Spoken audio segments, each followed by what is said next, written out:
بہت زیادہ معذرت خواہ ہوں، اگرچہ میرے ان بچوں کے لیے یہ خوشخبری ہے کہ مجھے گفتگو 5-7 منٹ کرنی ہے، انہوں نے 3-4 مرتبہ کوشش کی دروازہ کھلوانے کی اور انہیں واپس آنا پڑا اپنی مجلسوں پر۔ بہرطور حقیقت یہ ہے کہ وہ جو ہم کہتے ہیں کہ آفتاب آمد دلیل آفتاب، کہ سر سید کی تحریک کامیاب تھی، کامیاب نہیں تھی، ان کی وہ روح اصل کے نمائندہ تھے یا نہیں تھے، موجودہ پاکستان اور اس میں ہونے والا کام اور اس میں درسگاہیں اور آپ کی یہ یونیورسٹی اور اس میں ہونے والی ذہنی سرگرمی، یہ سب باتیں کہیں نہ کہیں تو بتا رہی ہیں کہ جس شخص کی ہم باتیں کر رہے ہیں، ان کی کتابوں کی، ان کی افکار کی، ان کی جد و جہد کی، وہ اپنے عہد کا بہتر شعور رکھتے تھے ان تمام لوگوں سے جو شاید ان سے بھی زیادہ عالم اور باعمل ہونے کا دعویٰ کرتے تھے۔ اور اس پاکستان میں اگر اس طرح کے ادارے ہوں، میں صرف آپ لوگوں کی تعریف توصیف نہیں کر رہا، مجھے زندگی میں موقع ملا ہے کچھ باہر کی یونیورسٹیوں میں بھی پڑھانے کا۔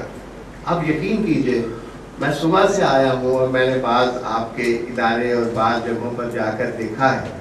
تو ایک خوشی سی محسوس ہوئی ہے کہ کوئی ایسی جگہ ہے، کوئی ایسی درسگاہ ہے جس کے اندر بیٹھے ہوئے نوجوان پر اعتماد ہیں، وہ مختلف کام کر رہے ہیں، ان کو لیڈرشپ کے لیے تیار کیا جا رہا ہے۔ یہی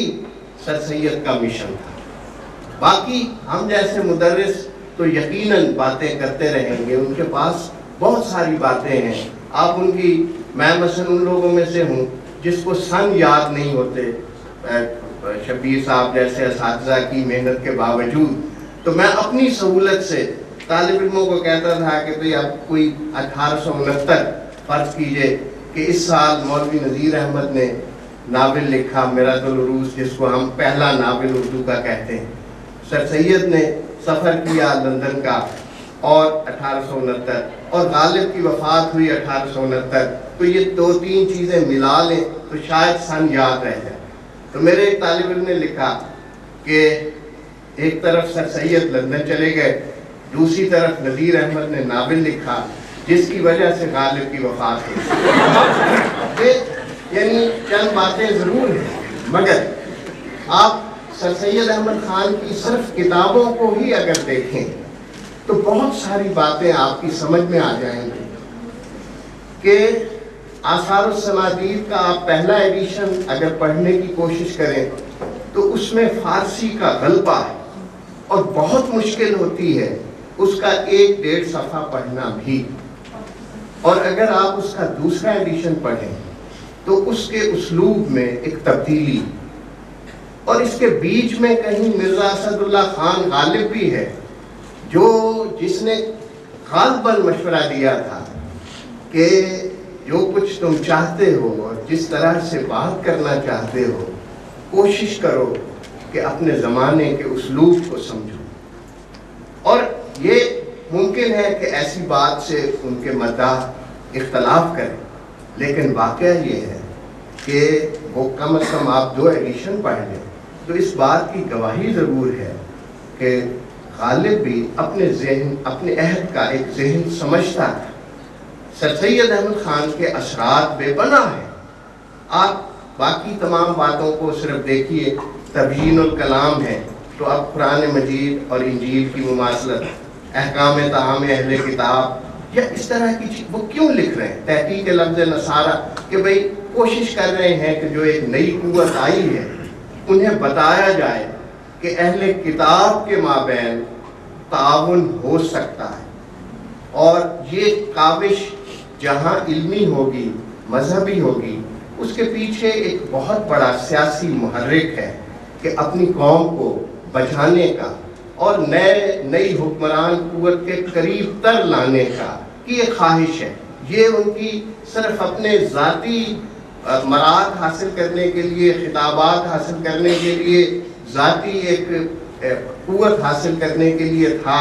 یا اپنے ان لوگوں کو بچانے کے لیے جن میں سے بہت سارے شاید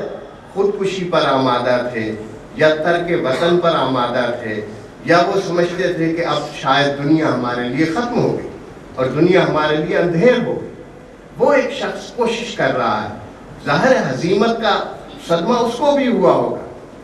شکست کا صدمہ اس کو بھی ہوا ہوگا. اس کے سامنے بھی وہ جو ایک پوری سلطنت کے تھے، ایک سارے آثار وہ منہدم ہو رہے تھے، لیکن وہ کوشش کر رہا ہے کہ لوگوں کو تیار کریں کہ آپ حقیقت کا سامنا کریں اور چیزوں کو دیکھیں، اور ایک مفروضوں پر یا چند لوگوں کے تعصبات کی وجہ سے اپنے آپ کو مٹانے کی کوشش نہ کریں. پھر اسی طرح آپ ان کی باقی چیزوں کو دیکھتے ہیں اور آپ کی سمجھ میں آتا ہے کہ تہذیب الاخلاق جو رسالہ تھا اس میں وہ کیا کوشش کر، ساری چیزیں وہ خود ہی لکھے جائیں، سارے مضامین وہ خود لکھے جائیں. اور چند مضامین تو آپ نے نہ چاہتے ہوئے بھی پڑھ لیے ہوں گے. بحث تکرار ہے، مہمان و میزبان ہے، خوش آمد ہے، امید کی خوشی ہے. اب یہ وہ چیزیں ہیں جن کو ہم اردو کے چند بنیادی مضامین میں شمار کرتے ہیں. اور جدید اردو نثر کے لیے ہم سمجھتے ہیں کہ یہ اب صرف وہ جدید نثر کا ماجرا نہیں ہے، وہ مینرزم ہے جو ابھی تک شاید ہمارے معاشرے میں ابھی بھی بہت سارے تعصبات ہیں. ہم نے کسی جگہ مہمان بن کر جانا ہو تو ہم سمجھتے ہیں کہ چونکہ ہم اللہ کی رحمت بن کر جا رہے ہیں اس لیے ہمیں بے ساختہ ہونا چاہیے اور اچانک ہونا چاہیے اور بتائے بغیر جانا چاہیے، تاکہ ہمارا میزبان جو ہے وہ اس رحمت کو دیکھ کر تو بے پناہ وہ خوش ہو جائے. سر سید اس وقت بیٹھا 100 سال 150 سال پہلے بتا رہا ہے کہ خدا کے لیے یہ باتیں چلو ہم مغرب سے ہی سیکھ لیں کہ کوئی اپنے میزبان کو بتا کر چلے جائیں. اور اگر اپنے افراد خانہ کے ساتھ، کیونکہ بہت سارے لوگ، بہت سارے مہمان ایسے ہوتے تھے جو یہ سمجھتے تھے کہ اس رحمت کے دائرے کو وسیع کر کے پورے افراد خانہ کے ساتھ جانا چاہیے اور بہت دیر تک وہاں مقیم رہنا چاہیے وغیرہ وغیرہ، وہ اس وقت یہ باتیں کر بحث تکرار کے حوالے سے بتا رہا کہ گفتگو کے دوران بحث کرتے ہوئے چیزوں کے ہمیں اپنی دلیل پر توجہ دینی چاہیے، مگر مخالف کا نقطہ نظر بھی سامنے رکھنا چاہیے. پھر ایک ایسا شخص ہے جو لکھتے ہوئے امکانی اعتراضات کو سامنے رکھتا ہے. ممکن ہے اپنی تحریر پر وہ سمجھتا ہے کہ کسی کے دل میں یہ خیال آ سکتا ہے یا وہ یہ اعتراض کر سکتا ہے، یعنی استدلال کا یہ طریقہ وہ سکھا رہا ہے. چیزیں اس نے یہ ساری لکھی، یہ سب باتیں اپنی جگہ. میں پھر آخر میں صرف 1-8 منٹ صرف آپ کا لوں گا. سر سید کی بہت تصانیف، ان کے احسانات، ہر چیز، لیکن میں عمر کے اس مرحلے میں ہوں جہاں مجھے ان کی زندگی کا آخری ورق وہ بڑی تکلیف دیتا ہے. آخری دن، آخری رات یا 2 راتیں پہلے ان کے بیٹے نے ان کو گھر سے نکال دیا. جس محسن کی ہم بات کر رہے ہیں، اور اسی وجہ سے میرے اکثر دوست جو اپنی بیٹیوں کی پیدائش پہ افسردہ ہوا کرتے تھے، انہیں میں کہا کرتا تھا کہ ایک فرق یاد رکھو، بیٹیوں کو ماں باپ رخصت کرتے اور بیٹے ماں باپ کو رخصت کرتے. یہ ایک ہمارے معاشرے کا ایک بن چکا ہے. لیکن وہ سر سید کو جس طرح سے لوگوں نے دیکھا اور وہ بیمار تھے اور جس طرح ان کو لے گئے اپنے گھر میں، ساتھی وہ تفصیل ساری لکھی گئی، اور وہاں وفات ان کی اپنے دوست کے گھر پر ہوئی. اور محسن الملک کے پاس جب کوئی ایک شخص آیا اور اس نے کہا کہ سر سید کی وفات ہو گئی ہے تو کفن دفن کے لیے ہم چندہ کریں. محسن الملک رو بھی پڑے اور کہا کہ یہ شخص ساری عمر ہم سے چندہ لیتا رہا اور مر کر بھی اپنی روایت پر قائم ہے. تو جب میں اس دردناک واقعے کو یاد کرتا ہوں اور اس بات کو بھی یاد کرتا ہوں کہ اکبر الہ آبادی نے ان کا مذاق اڑایا تھا یہ کہہ کر کہ بعد از ہر گریہ آخر خندہ ایست، کہ وہ جو ایک کہا جاتا ہے کہ رونے کے بعد اور آنسوؤں کے بعد آخر کار ایک ہنسی آتی، تو بعد از ہر گریہ آخر خندہ ایست، بعد از ہر تقریر آخر چندہ ایست، کہ بھئی ہر تقریر کے بعد چندہ. تو مجھے خیال آ رہا تھا کہ میں شبیر صاحب، رشید صاحب، اس یونیورسٹی آپ سب سے بھی درخواست کروں کہ میں جس ادارے سے وابستہ ہوں، مقتدرہ قومی زبان، ہم ایک اخبار میں ایک ماہانہ رسالہ نکالتے ہیں، اخبار اردو، اور ہم نے کوشش کی ہے کہ اس کے پڑھنے والوں کا دائرہ تبدیل کر دیں۔